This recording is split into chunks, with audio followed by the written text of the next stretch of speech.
Hello. Okay, good morning ho. Ayan, medyo konti tayo ngayon kasi maulan no ho. Pagka ang maulan ng panahon, buti pa yung palaka dumadami no ho. Ayan. O wala akong sinasabing Christian ha kayo ha. Oo, no. Ayan, pagka maulan, tsaka mabagyo, yung unggoy napapakapit sa sa puno Yung Christian natatangay Ayan, no. Anyway, ito hong topic natin ngayon, patungkol po sa kasalanan. Sayang, wala yung mga kabataang bisita natin, Ang tawag ko po sa mga tao na wala pa kay Lord o hindi pa nakakatanggap kay Lord, hindi po unbeliever. Actually, ang tawag dyan, panibagong tawag sa kanila, pre-believer. Alam niyo ba kung bakit? Because they have the potential to accept and receive Jesus Christ as their personal Lord and Savior. Kaya ang tawag dapat sa kanila is pre-believer, hindi unbeliever. Kasi yung unbeliever medyo medyo offending Actually naniniwala naman sila sa Diyos, pero hindi lang sila nagso-surrender pa ng kanilang sariling buhay sa ating Panginoong Hesus. Kaya ang mas magandang term na i-address para sa kanila is hindi unbeliever, rather pre-believer. So ito dito sa panibago nating series, Ephesians 2, yung buong chapter 2. Ngayon yung tatlong verse muna Dito po, pinaalala ni Pablo yung kanalagayan ng isang tao nung wala pa siya kay Kristo. Paul reminds the Ephesian church kung paano nga ba ang itsura ng kanilang pamumuhay nung sila ay wala pa kay Kristo. Kaya nga ang title natin ngayon, Christless Living, which is found in Ephesians 2 verses 1 hanggang 3. So dito po, tatlong verse ito, pero pito yung pito yung napansin ko na characteristics ng isang Christless living.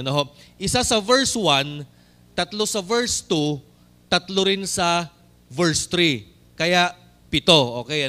So basahin po muna natin yung Bible verse natin. Let's read yung Ephesians 2, 1 hanggang 3. Ito sabi ni Pablo, "As for you, you were dead in your transgressions and sins." So yan yung number 1. Sabi niya ganyan, nung kayo ay wala pa kay Lord, kayo ay patay sa inyong pagkakasala, yung transgression, parang pagkakasalangsang. Sa verse 2, binanggit niya ulit yung next 3. Number 2, ito, "In which you live when you followed the ways of this world." So pangalawa, pagka ikaw raw ay wala kay Kristo, you are living in accordance to the values and fashion of this world. Ayan, Pangatlo, ito po, "And of the rule," doon muna sa verse 2. Ayan. "And of the ruler of the kingdom of the air." So yung pangatlong characteristic ng Christless living, ang buhay mo raw is under the rule of the kingdom or under the rule or ruler of the kingdom of the air. Tapos yung pangatlo, ito po, "The Spirit who is now at work in those who are disobedient." Ito yung pang-apat. Tayo raw ay disobedient sa ating Panginoon. Sa verse 3, binanggit niya yung next 3. Sabi niya ganyan, "All of us live among them at one time." Ito po yung panglima. Nung wala tayo kay Kristo, we used to gratify the cravings of our sinful nature. Ito, nakita nyo, palagi nating ginagratify. Pag sinabing gratify, palagi mong sinasatisfy. Kumbaga parang pagka sinabing satisfying and gratifying, di ba't pagka uhaw na uhaw ka ang init ng panahon, pag uminom ka ng tubig, yan yung nag-gratify ka sa uhaw mo. Ginagratify mo sila, satisfy mo yung uhaw mo. So yan yung panglima. And then yung pang-anim, sabi niyang ganyan, "We are following the desires and thoughts." Yung wrong desires and thoughts is, sinusunod natin. And then sabi pa niya sa huli, "Like the rest, we were by nature object of wrath." Ito yung pang-pito. You are an object of wrath when you were not in Christ Jesus as your Lord and Savior. So isa-isahin natin yung outline. Balik tayo dun sa number 1. Ayan. Number 1 katangian ng isang tao na ang pamumuhay ay wala kay Kristo. Ito sa outline. Number 1, a life dead in sin and transgression. Malinaw naman, di ba? Binasa natin. Ayan. Ano nga ba ang definition ng sin? Actually, sa lahat ng relihiyon sa mundo, tanging Christianity lamang ang nagbigay ng emphasis, nagbigay ng kahulugan sa kasalanan.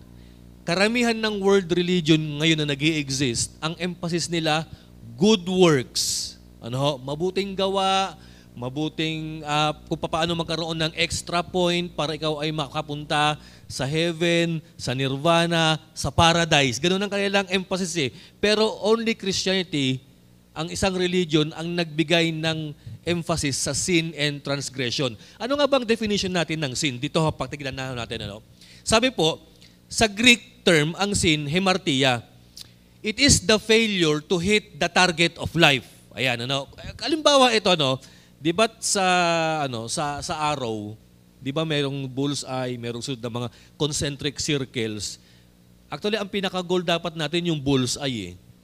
Kaya ang problema, nung tumira ka ng buhay mo, ang tama mo sa labas eh. Ang tama mo, muntik na. Hindi mo natamaan yung bullseye. Ibig sabihin, ang tao na nagkasala, wala sa hulog ang buhay. Hindi niya nagampanan yung target of his life. Sabi pa nga po rito, it is the failure to be what we ought to be and could be. Sa Tagalog, ito yung hindi mo kakayanan na maging dapat ganito ka at dapat ito yung ipamuhay mo. No? So ang target sa atin ng Panginoon, ang nais ng Panginoon sa atin, dapat mamuhay tayo sa target ng buhay. Kaya lang ang problema, nasa labas ka ng target. Nasa malayo ka. Wala ka sa disenyo. So sin, basically ang ibig sabihin, namuhay ka nang wala sa kalooban ng Diyos. Wala sa disenyo ng ating Panginoon. Yan yung kasalanan. Ngayon, dun tayo sa pangalawa, transgression. Ayan. Di ba pag sinabing trans, lumipat. Di ba? Transit. Yan yung mga trans na salita eh. Lumipat, nag-iba. Di ba? Actually, yung ibang term ng transgression, parang trespasses. Di ba pag sinabing trespass, nag-trespass ka, hindi ka dapat naririto, pero napunta ka dun. Dapat naririto ka, pero nandun ka. Yun ang ibig sabihin ng transgression. Yun ang ibig sabihin ng trespass. So basahin po natin Ang sabi, transgression is taking the wrong way when we could take the right one. Ayan. It is missing the truth that we should have known. In other words, ang transgression, kapatid, eto. Ito dapat yung linyang pinupuntahan mo, ang problema nagka-counterflow ka. Sinasalubong mo yung maling daan. Yan ang ibig sabihin, kapatid, ng transgression. Hindi dapat ito yung dinadaanan mo, pero dumadaan ka sa maling landas ng buhay. So, basically, church, yung sin tsaka transgression, halos synonymous lang naman sila eh. No? Ang emphasis lang nung sin, wala sa disenyo yung buhay mo. Ang emphasis ng transgression, wala sa tamang landas yung buhay mo. No? So ang sabi ni Pablo, unang-unang karakteristik ng isang Christless living, ikaw ay patay sa pagkakasala at pagkakasalansang. Pakita mo, you are dead in your sin and in your transgression. O ito ang tanong, nakita nyo ba ang buhay nyo na ganyan kayo nung wala kayo kay Kristo? Of course, nakita mo talaga. Dapat malaman mo. Ano po? Pangalawang karakteristik, church, ng isang Christless living, ano yung pangalawa? Ito po. A life following the ways of this world. Ayan. Hindi Christ way yung buhay mo eh. Hindi godly way ang buhay mo eh. A life following the ways of this world. Pero ang tanong ito, ano nga ba ang buhay na kung saan sinusunod mo o buhay na makamundo? Actually, ang buhay na makamundo, simple lang naman eh. Self-centeredness and selfishness ang ipinopromote ng sanlibutan. Tingnan nyo, ang daming mga libro patungkol sa self-improvement, self-motivation, self-promotion. Kailangan magkaroon ka ng pag-akyat sa sarili mo. Kailangan magkaroon ka ng pabutihin mo yung sarili mo. Nakita nyo, puro self, puro sarili. Tapos pagdating sa kalakalan, ang matindi rito, consumer mindset ang karamihan ng tao. Pag sinabing consumer mindset, customers are always right.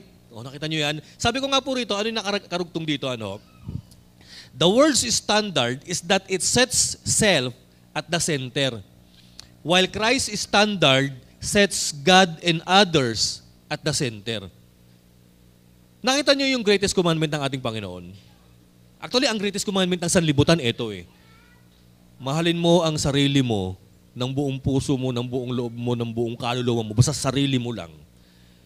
Ang tao na nasa sentro ng sanlibutan, tatlo lang ang kilala niya. Me, myself, and I. Ayan.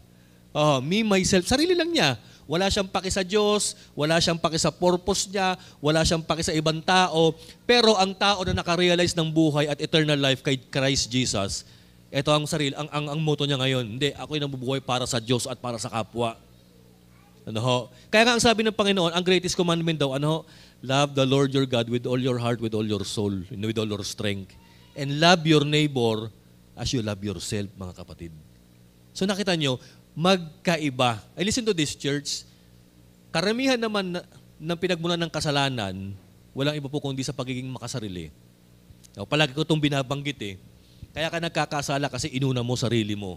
Kaya ka madamot sarili muna. Kaya ka nagagalit sarili muna. Kaya ka sakim sarili muna. Gusto mo ikaw lang. Kaya ka nagseselos sarili mo Kaya ka nagtatampo sarili mo Kaya ka naghihiganti sarili mo. Puro sarili. Lahat ng pinag-ugatan at pinagmulan ng kasalanan, puro sa sarili. Kaya nga, listen to this. Anong spelling ng sin? S-I-N. Ano yung nasa gitna? I. The moment that we put ourselves at the center of the universe, we are committing sin, mga kapatid. So, ayan ang sabi ni Pablo.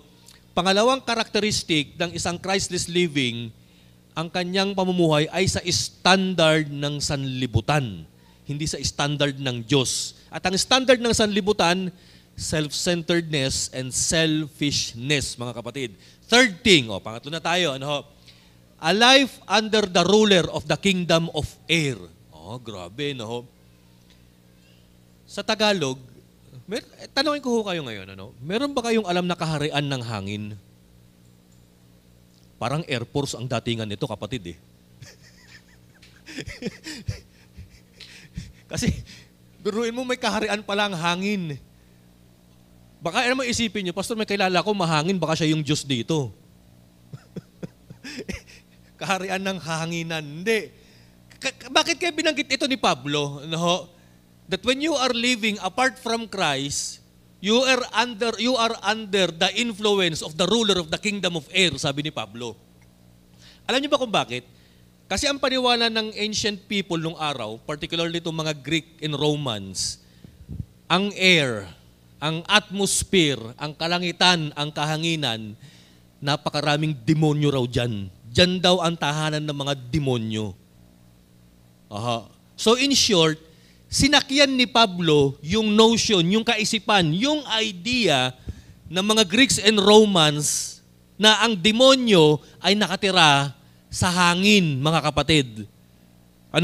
So in short, ang gustong sabihin dito ni Pablo, nung ikaw ay wala kay Kristo, nung hindi mo pa tinatanggap si Jesus bilang Lord and Savior, ang amo mo, demonyo. Ayan. Tama po ba, mga kapatid? You are under the influence of the ruler of the kingdom of the air. Ayan. Nung wala ka kay Lord, kapatid, pag ikaw'y nakakasala, ang natutuwa, demonyo. Ang palagi niyang sinasabi, yes, that's my boy. Ipagpatuloy mo pa ang paggawa ng kasalanan. Ganun. Nag-cheer ang demonyo sa atin sa bawat buhay natin nung wala pa tayo kay Lord. Pero ang sinasabi dito ni Pablo, ngayong wala ka na kay Kristo, hindi ka na under influence by the ruler of the kingdom of the air. So yan yung pangatlo, mga kapatid. Pangatlong characteristics ng isang tao na wala kay Kristo, ang kanyang buhay under ng demonyo. Kumbaga, ang direktor ng buhay mo, hindi si Lord. Ang direktor ng buhay mo, walang iba kundi ang demonyo. Pag sinabi ng demonyo, umarte ka sa ganitong paraan, gagawin mo. Umakto ka, eto ka, eto ka. Hindi mo ginagawa yung kalooban ng ating Panginoon. Okay, yung fourth characteristics na binanggit na niya doon saan? Sa 4, 5, 6, 7. Doon sa last part ng verse 2. Ito po, a life characterized by disobedience. Nakita niyo po yan, mga kapatid. Disobedience to what? Listen to this. Tayo, nung nabuhay tayo, maraming pagpaparamdam ang ginawa sa atin ng ating Panginoon. Actually, maraming kalabit kanyang kinalabit o maraming beses kanyang kinalabit nung ikay wala pa kay Lord.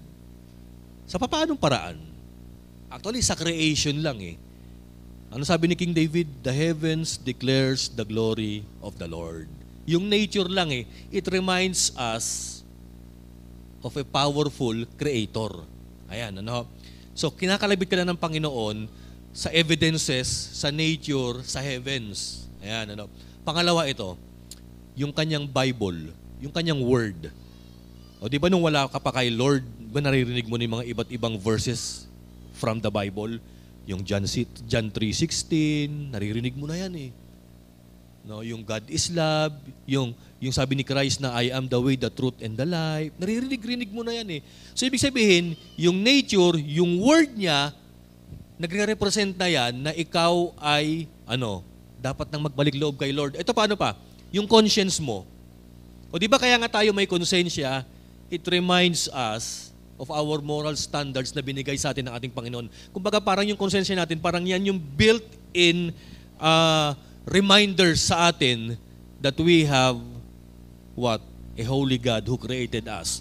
No? So nakita niyo po, ang dami pong mga dahilan, ang dami pong mga palatandaan, at ang daming instances in life na kung saan maniwala tayo kay Lord at dapat tayo mag-obey. No? Kaya lang ang problema, sa dinabi-dami ng palatandaan na merong Diyos, ang problema, yung mga palatandaan na dinidisregard natin. We disregard yung nature, we disregard yung Bible, we disregard yung conscience natin. Maging yung mga tao sa buhay natin na Christian na nagpapaalala sa atin at nangangaral sa atin, binabaliwala natin. So ang nangyayari, ang ating buhay is characterized by disobedience sa ating Panginoon. Hindi natin sinusunod yung mga reminders, hindi natin pinaniniwalaan yung mga paalala sa atin ng ating Panginoon. Ano? So in short, ang buhay natin nung wala tayo kay Lord, a life characterized by disobedience. So, in short, dati kang pasaway. Yan. Sabi mo sa katabi mo, dati naman yun. Yan. Dati naman. Ayan. Okay, panlima. Okay, panlima. Panlima na tayo. No? Ito matindi. Yung panlima. Sa verse 3a, sabi niyang ganun ni Apostol Pablo, nung ikay ay wala pa kay Kristo, ang buhay mo ito, a life gratifying the cravings of the flesh. Actually, kapatid, pag sinabing cravings, yung term na cravings, parang naaalala ko yung mga naglilihi eh. Biruin mo, pinaglilihian mo ang pita ng laman, kapatid. Actually, when the Bible says about flesh, it talks about human nature. Ano po? Actually, pag sinabing flesh, hindi naman masama ang flesh. Kaya nagiging masama ang flesh pag inimpluwensyahan niya ng demonyo at ng kasamaan at ginawa ang mga maling kaparaanan mo sa buhay. Diyon nagkakaroon ng kasalanan ang flesh, mga kapatid. No? Basahin natin dito. Ano pa nakalagay dito? Basahin natin yung Galatians 5:19-21. Dito po sa verse na ito, the Apostle Paul enumerates yung sins of the flesh. Ayan. The acts of the sinful nature are obvious. Obvious, sabi niya. Sexual immorality, impurity, debauchery. Yung debauchery, ibig sabihin niyan, kapalaluan.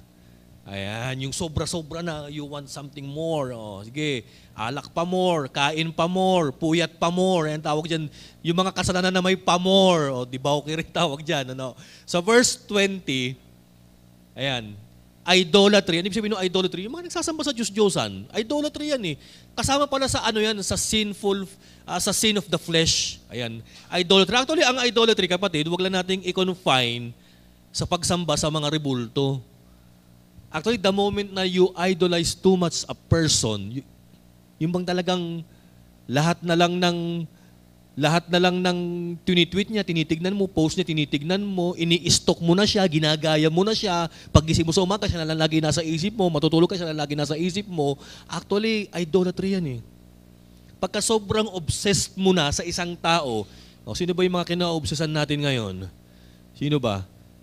Sobrang obsessed ka na kila FPJ, kahit patay na hanggang hindi mo pa makamove on, kapatid. Sobrang obsessed ka sa mga Koreano, sa mga K-pop, ginagaya mo.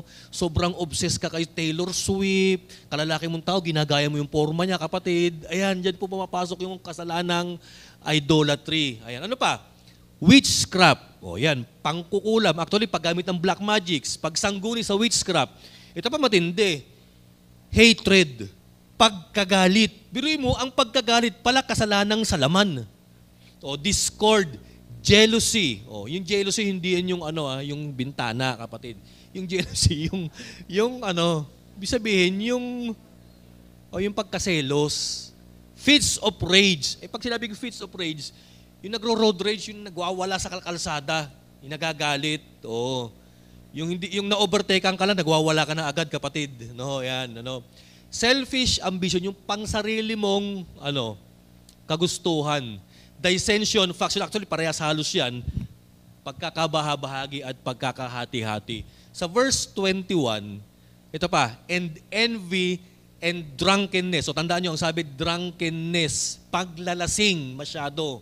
Ayan, yung orgies. Actually, yung orgies, kasalanan nito Practice ito ng mga sinaunang tao. And then, and the like. Ayan, minsan sinasabi natin, Pastor, ang drugs po ba kasalanan? So, ako sasabihin ko, kasalanan. Pero minsan, yung mga adik kasi pilosopo Saan ka makabasa sa Bible ng shabu?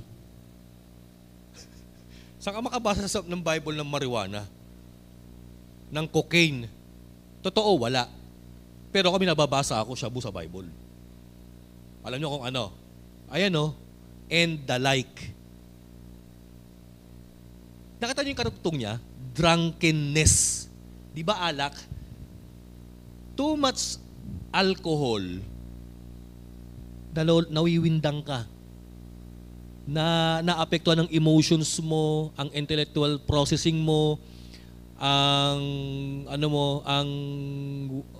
pag-iisip mo, ang emotion mo naapektuhan. Ang sabi ni Pablo, and the like. Any substance that is comparable to alcohol that can alter your emotions and your minds, kagaya ng shabu, drugs, o kung ano-ano mang gamot yan, kasama yan sa Bible, kapatid.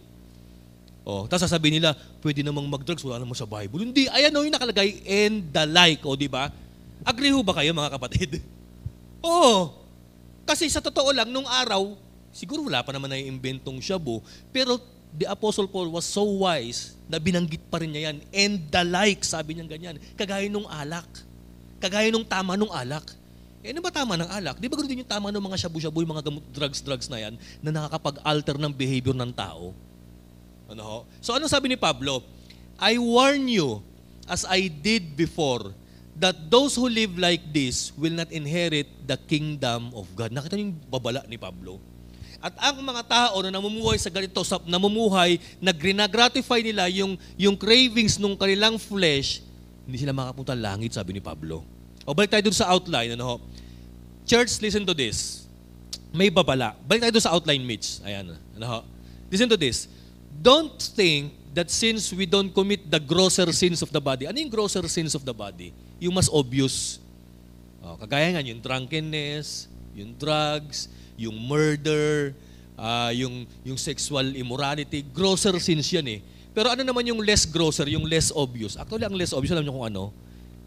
Sa tingin ko, mas deadly yung kasalanan less obvious Alam niyo ba kung ano?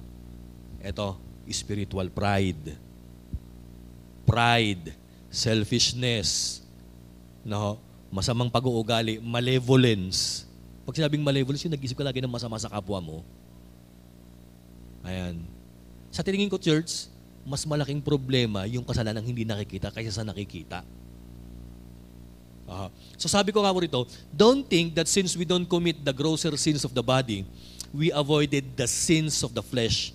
The flesh is anything in us which gives sin its chance. It is human nature without God.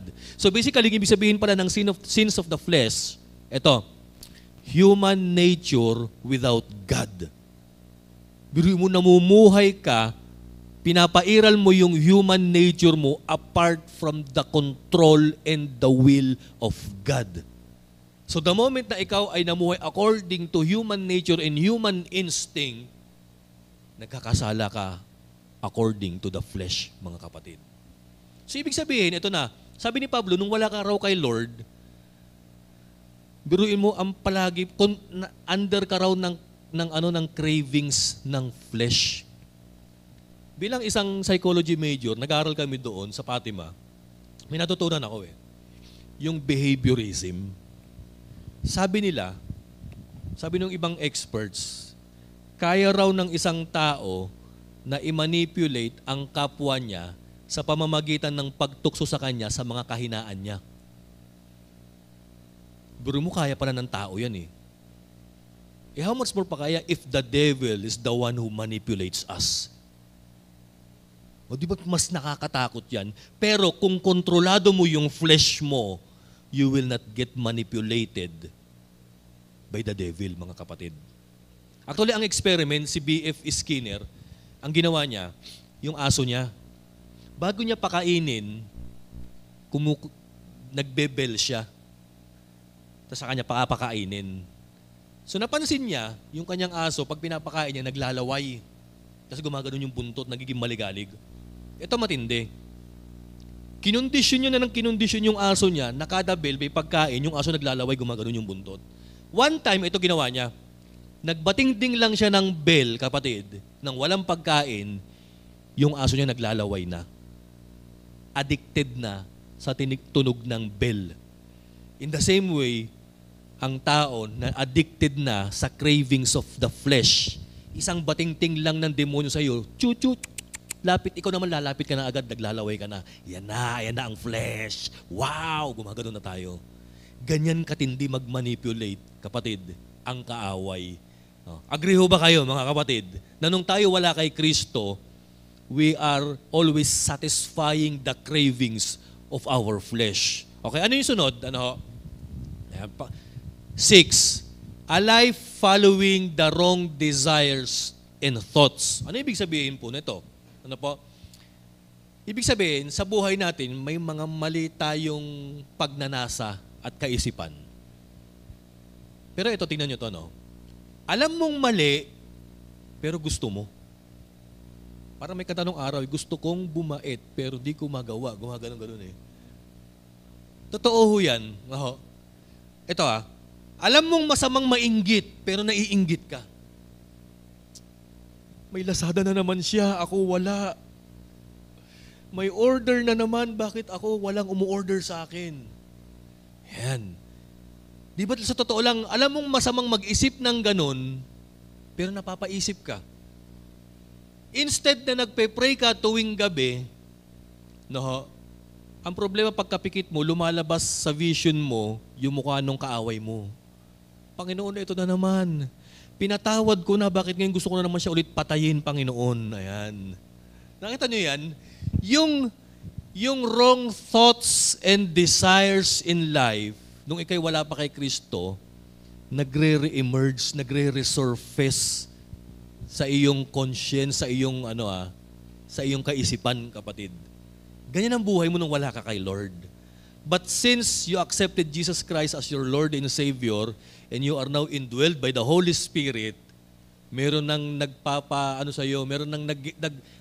meron nang promoprotekta sa iyo mula sa mga wrong desires and bad thoughts in life, kapatid. Bagamat nakakaisip ka ng masama, pero kinukontra mo na agad, kinakat mo na agad. Ayan. Bagamat may iniisip kang hindi maganda, kunyari kagaya ng anxiety, kagaya ng takot, kinakat mo na agad kasi there is a power within you who is the Holy Spirit ang nag-i-empower sa'yo para mapaglabanan mo yung wrong desires and bad thoughts in life. Ayan. So yan yung pang-anim. Nung wala ka pa kay Kristo, ang buhay mo punong-puno ng maling kaisipan, maling desires, kapatid. Ayan, Pang-7. May nakalagay ba diyang karugtong doon sa outline? Wala. Pang-7 ito ho. A life deserving of wrath. Ayan. Ano yung wrath sa Tagalog? Hindi ho daga, Pag sinabing wrath, puot. Puot. Why is it that we deserve the wrath of God? Simple lang. May kasalanan ka May kasalanan tayo. Piruin mo, nung wala ka pala kay Kristo, alam mo kapatid, para kang Miss Universe candidates in hell, kapatid. Oo. kandidato pala tayo sa impyerno. Any person na nagkasala, matik yan, they are under the wrath of God. They are deserving of the wrath of God. Paki-flash nga sa next. No. In God's sight, no one deserves anything but condemnation. Sa mata ng Diyos, wala ni isa mang tao ang may deserve ng kanyang kaligtasan bagkus kaparusahan, condemnation. Ayan, no? So in God's sight, no one deserves anything but condemnation. Ang wrath of God, sabi mo sa katabi mo, deserve natin. Ayan, deserve. Ayan, ano? It is only by God's love in Christ. Ayan, sa pamamagitan lamang ng pagmamahal ng Diyos kay Kristo, no, which offers forgiveness to men who deserves nothing but punishment. Ito, men who had grieved His love and broke His law, mga kapatid. Ayan, ano. Ito ang maganda kay Lord. Bagamat deserve natin ang impyerno, ang wrath of God, ang punishment, ang condemnation, ang kapahamakan, pero dahil sa pag-ibig ng Diyos na kay Kristo Jesus, nag-open ng way para sa sangkatauhan ng pag-asa para tayo ay makabalik loob sa ating Panginoong Diyos, mga kapatid. O ngayon, ano ang pwede nating sabihin dito sa 7 characteristics of Christless living? Dito na tayo magtatapos. Conclusion. Number 1, ito po. Don't take sin lightly nor diminish its effect. Ito ang problema natin. Ngayon nabanggit ko na of how sin is deadly sa ating buhay. Ngayon na-realize mo na kung gaano katindit, kalupit ang epekto ng kasalanan sa buhay mo. Ang problema na ginagawa ng ibang tao, tinitake for granted nila yung kasalanan eh. Dinidiminis nila yung effect eh. O kagaya nito, pornography, hindi lahat naman ng kalalakihan dumaan dyan eh. O nakita niyo yung katwiran? Yung pangungupit ng mga bata, hindi lahat naman ng estudyante ginawa yan eh. Yung pagsisinungaling, wala namang taong hindi nagsinungaling eh. Nakita niyo kung paano natin i-take lightly yung kasalanan? Ako sa totoo lang, church, nakakatakot ang kasalanan, parang rabies yan. Ay, kalmot lang ng aso to. Wala ito. Alcohol lang katapat nito. Alam mo, baliwalain mo ang mga kalmot ng aso, kagat, hindi mo malaman mamaya bumubula na bibig mo, takot ka na sa tubig. Kasi rabid ka na. Ganyan ang epekto ng kasalanan. We take sin lightly and diminish its effect in our life. Yung pangungupit, di natural na kalakaran yan. Sa bahay nangungupit. Actually, mas matindi pa nga yung pangungupit ng ibang tao dyan sa gobyerno eh. Minsan, hindi lang natin dinidiminish yung epekto ng kasalanan, ginajustify pa natin sa pamamagitan ng pagkumpara sa mas mga taong gumagawa ng malalang kasalanan. So church, ang ayaw ng Panginoon ito, yung tinitake for granted natin yung kasalanan, yung minamaliit natin, yung ina-underestimate natin si sin. O basahin natin yung Hebrews 3:13. Sabi po rito, nung nagsulat, but encourage one another daily, as long as it is called today, so that none of you may be hardened by sin's deceitfulness. O, nakita niyo yan?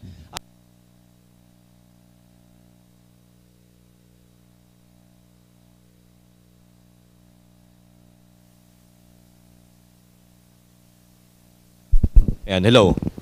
Nakita niyo yung sabi dito ng author ng Hebrews, ang epekto ng kasalanan, pinapatigas niya yung puso mo, dinideceive ka niya. Di ba't sabi ko nga, ang deceit ng kasalanan sa buhay natin, baliwalain mo yan. Lahat yan ginagawa. Natural human nature yan eh. Yan yung deceit na ginagawa ng demonyo para sa atin. At ang matindi, tumitigas na yung puso mo to the point na you don't aware na sa mga kasalanang ginagawa mo. Ay, nasuntok ko siya. Hindi, normal lang yan. Gumanti lang naman ako eh. Ayan, yan, hustisya lang naman yung ginawa ko. Ayan, ginajustify pa natin eh. O, tama po ba? Ano, ho? Pangalawa, ito po, pangalawa. Yan, doon tayo sa outline. Ayan. Hindi nyo ba alam, church, na ang kasalanan merong tatlong pinapatay sa tao? Number one, it kills our innocence. Pastor, paano pinatay ng kasalanan ng pagiging inosente ko? Tingnan po ninyo ito, no? Mag-isip kayo, kayo mga kalalakihan, kailan yung unang pagkakataon mo na nakipagsuntukan ka at galit na galit ka? Yung first time. Di mo makakalimutan hanggang ngayon, alalang-alala mo pa. Kayo mga kababaihan, kailan yung first time na nakipag-away ka? Hindi ka man nakipag-away ng sabunutan, pero nakapag-away ka ng bardagulan, o nakipag-away ka ng salitaan, o kung ano, basta nakipag-away ka. O, ito, tanong ko sa inyo, hindi mo makalimutan, di ba? Kasi first time. Bakit hindi mo makalimutan? It is simply because sin had killed your innocence, kapatid. Oh, ako di ko makalimutan yung yung ito, tingnan nito, no? Hindi ko makalimutan sa buhay ko yung unang pangungupit ko. Hanggang ngayon, alalang-alala ko pa. Oo. Yung para akong NBA player na dumakdak sa bulsa ng tatay ko, pag ganun ko, wow, success. Hindi ko makalimutan hanggang ngayon, naaalala ko pa yung kulay nung pantalon ni Pape. Yung slacks na kulay brown, na may sintron, na nung pagdampot kong gano'n, barya yung nakuha ko. No, alam niyo kung bakit? It is simply because sin had killed the innocence in me, kapatid. Oh, tingnan mo, yung mga kasalanan na unang ginawa mo, hindi mo makakalimutan yan. Okay, mga estudyante, tanongin ko kayo, kailan yung unang pagkakataon na naging dishonest kayo sa school ninyo? Yung nangopya kayo? Hindi mo makakalimutan yan. Ito ba matindi? Aside from pinapatay ng kasalanan yung pagiging inosente mo, pinapatay ng kasalanan yung konsensya mo. Listen to this. Each sin makes the next easier. Nakita nyo ba yan? Bawat kasalanan na ginagawa mo, the next time na gawin mo, mas madali na. Kasi experience is the best teacher. Tama po ba, mga kapatid? The more na na-experience mo ang sin, the more that it makes it more easier for you to execute it. Totoo yan. Pansinin niyo mga kabataan, mga estudyante, nung unang beses mong mangopya sa school, anong feeling mo? Di ba takot na takot ka? Pawis na pawis ka. To the point na, no, baka makita ako. Ay, pero kailangan ko mag-survive eh. Uy, gumaganong ka. Yung bang parang, hindi mo alam kung anong gagawin mo. Takot kang mahuli. Ayaw mong mangopya kasi alam mong mali. Pero kailangan mong mangopya kasi kailangan mong makapasa eh. Nakita nyo? Pero ito na, ito. Kunyari, nakasuccess ka na, nakakopya ka na ulit. Nakapasa ka. Sabihin mo, yes, I am successful in making wrong deeds. Naging successful ka sa maling paraan eh. Tama po ba mga kapatid? Ito na, nag-exam na naman kayo. Hindi mo na naman alam yung sagot. Siyempre, alam mo na, gagamit ka na naman ng pinagbabawal na teknik. Kokopya ka na naman. Nung unang kopya mo, nahirapan ka, the next time you do it, it's easier now. Tama po ba? Kasi nga experience is the best teacher. Sasabihin mo, hindi nung una, nadalian na lang ako eh. Kaya ngayon, mas madali na lang mangopya at mangodigo. Alam nyo, ganyan din ako nung araw. Nung unang beses ko nangopya, hirap na hirap ako. Talagang pinagpapawisan ako. Para akong, alam niyo, naninigas ako eh. Para akong kinuryente eh. Pero alam niyo, mga kapatid, nung pang 5 beses ko nang mangopya, garapal na ako eh. Alam niyo ginawa ko? Umupo ako sa harap ng teacher kong nagbabantay, sa harap ng mesa niya, nakaganon ako, pero kapatid, nakaganon ako, nakaharap yung notebook ko eh. Nag-e-exam ako open notes, kapatid. Yung teacher ko, tumitingin sa likod, kung sino nangongopya eh. Hindi niya alam, yung nasa harap ng estudyante, open notes na, kapatid. Alam niyo, eto matindi. Saan ka makakita ng estudyante, sinasadya na magkamali ng isa? Alam niyo kung sino? Ako yun. Biruin mo para hindi mahalata, kapatid.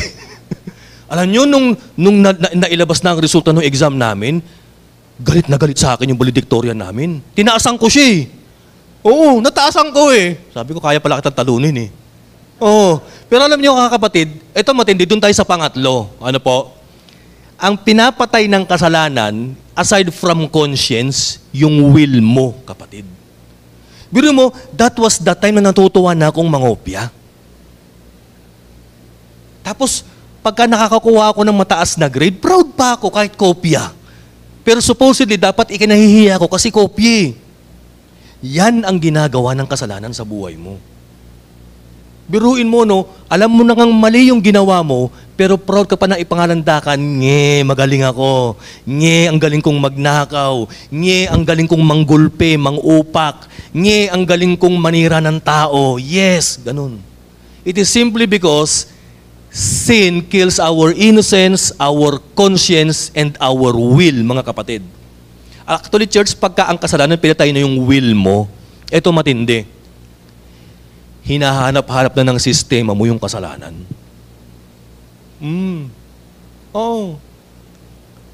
Kaya nga nagkakaroon ng mga, alam niyo yung kleptomaniac, mga kapatid, yung bang, hindi dun sa value nung kinuha nila, yung yung kaligayahan kundi yung satisfaction na sila'y nakakakuha. Doon na nagiging yes. Minsan nung kabataan ko, ganoon din ako. 3 kami magbabarkada, punta kami Grand Central. Yung isang barkada ko, sabi ko, tol, merienda tayo. Wala tayong pera, sabi nung isa. Sabi nung isa, matalino itong isa Ayun, may grocery. May pambili ka, sabi ko. Wala. Ano nga gawin mo? Mangungupit. Guro mo nakakuha siya ng isang plastic na flat tops, kapatid. Paglabas namin, doon kami sa labas ng Grand Central, kinakain namin. Kumakanta pa siya Ang sarap ng chocolate, nyaw, nyaw, nyaw, gumaganong-ganong pa. Naubos na. Sabi niya, kuha ulit ako. Antayin niyo ako Bumalik ulit ang loko. Hindi kami dalawa na iwan. Nasaan na kaya yung si utak kami? Ba't wala? Pinuntahan namin, kapatid, nandun bitbit na ng gwardya, pinipicturan na. Nakita nyo yan, church? No? Kung papaano tayo i-manipulate, i-deceive ng kasalanan. And sometimes, committing sin, minsan, ang nakakalungkot, kina-enjoyan na natin. Ang dami kong kalokohan nung bata ako, no? Ito pa, meron pa akong isang issue nung bata kami. Alam nyo kung nung kabataan namin, nandiyan ako sa may gilid ng NLEX. Siyempre, mga bata, bugoy-bugoy Alam niyo na, pagtripan namin mambato ng sasakyan, mga kapatid. Oo, binabato namin yung Philippine Rabbit, yung mga bus. Tuwan-tuwa kami.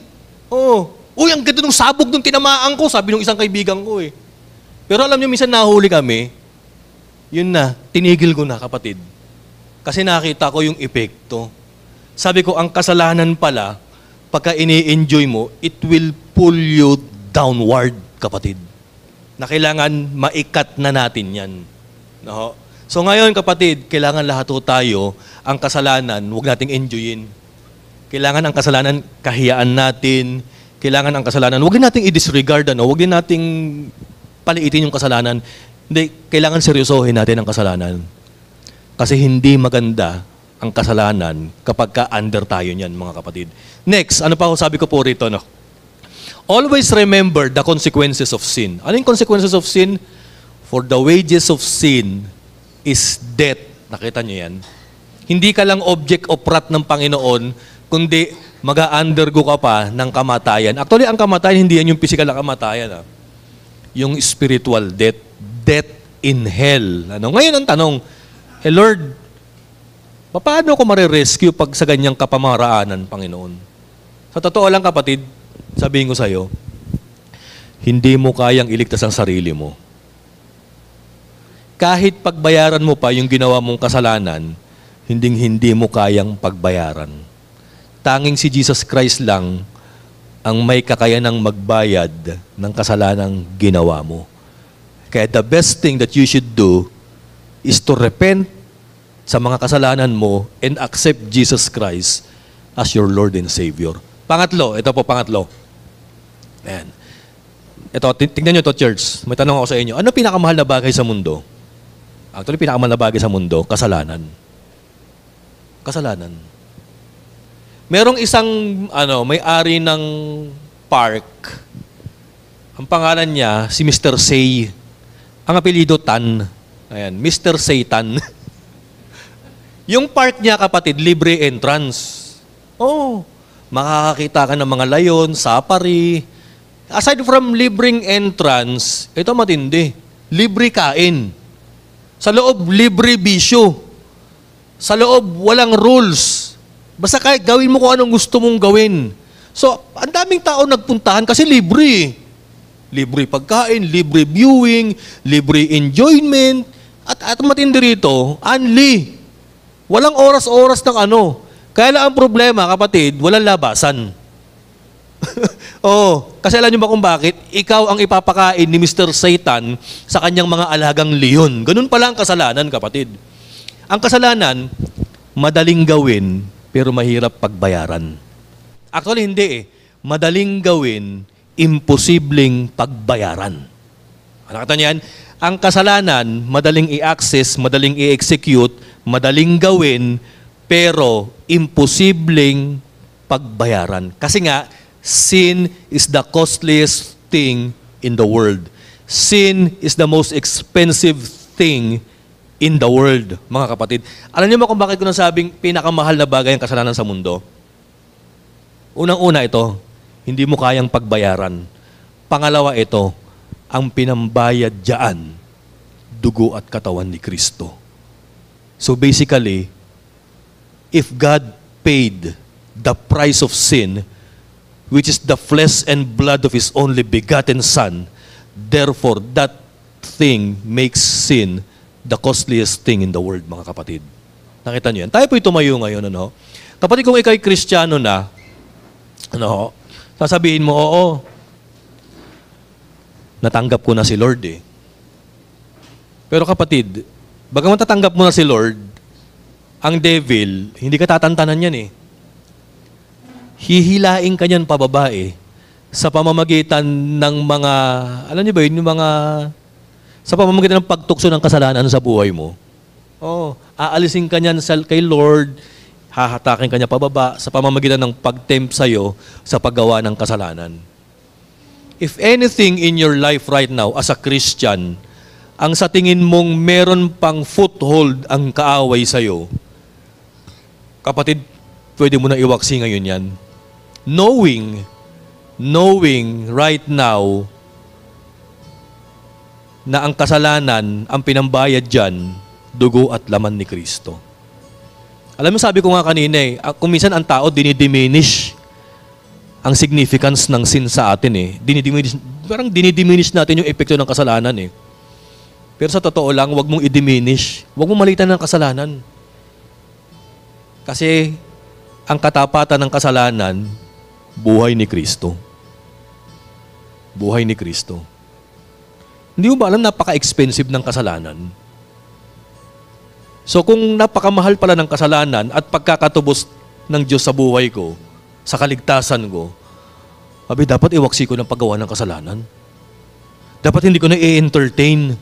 At kung meron man sa buhay ko ngayon kung saan addicted pa ako, o kaya parang stronghold sa akin ng demonyo, Lord, by your power, by your grace, help me na mapaglabanan ito. Diyan po bilang ikay Kristiyano. Sa mga wala pa kay Kristo right now, kapatid, analyze your life. Sabi ko nga, you cannot live and you cannot be with God without forsaking yung kasalanan mo. Kailangan mong tanggapin si Kristo. Kailangan mong mag-repent. Kailangan mong iwaksi yung kasalanan mo. Kailangan mong magkaroon ng U-turn. Yung bang, ito yung gagawin mo. Hindi, Lord, ayoko na gumawa nito. Balik na ako sa'yo. Susurrender ko na yung buhay ko. No? Tayo po yung muko, tayo po yung manalangin. Father, salamat, Lord, for once again, you have reminded us of sin's lethal effect in our life. Panginoon, patawad, dahil madalas, Lord, ini-small namin yung paggawa ng kasalanan eh. Akala namin ganyan-ganyan lang, akala namin lahat naman ginagawa yan, akala namin, Lord, trivial ang kasalanan. Pero Lord, salamat because you have reminded us that sin is the costliest thing in this world, Panginoon. Kasi Panginoon, sineryoso nyo kung paano i-deal yung kasalanan. Na maging si Jesus Christ na bugtong na anak ninyo, pinangbayad nyo, pinangtubos nyo, Lord, sa aming mga pagkakasala. And because of that, thank you so much, Father.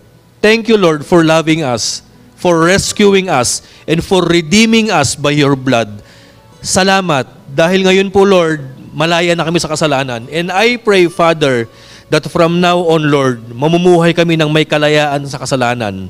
Mamumuhay kami, Lord, na malayo sa kasalanan. Mamumuhay kami, Lord, na may galit sa kasalanan. At nawa, Lord, from now on, mamuhay kami, Panginoon, ng may habag sa mga taong nagkakasala. Nawa, Lord, yung aming pagiging Kristiyano, wag namang ma-develop sa pagiging self-righteous, Panginoon. Bagkus, Lord, tulungan namin, O Lord, yung mga taong bulag sa kasalanan, yung mga taong addicted sa kasalanan, yung mga tao, Lord, na hindi alam ang gagawin sa kasalanan. I pray, Father, na gamitin niyo po kami, Panginoon, upang i-share ang inyong pag-ibig at ang inyong kapangyarihan against sin. Salamat, Father God. Ito po ang aming panalangin. In Jesus' name we pray. Ang lahat po ng tinubos ni Kristo ay magsabi ng Amen.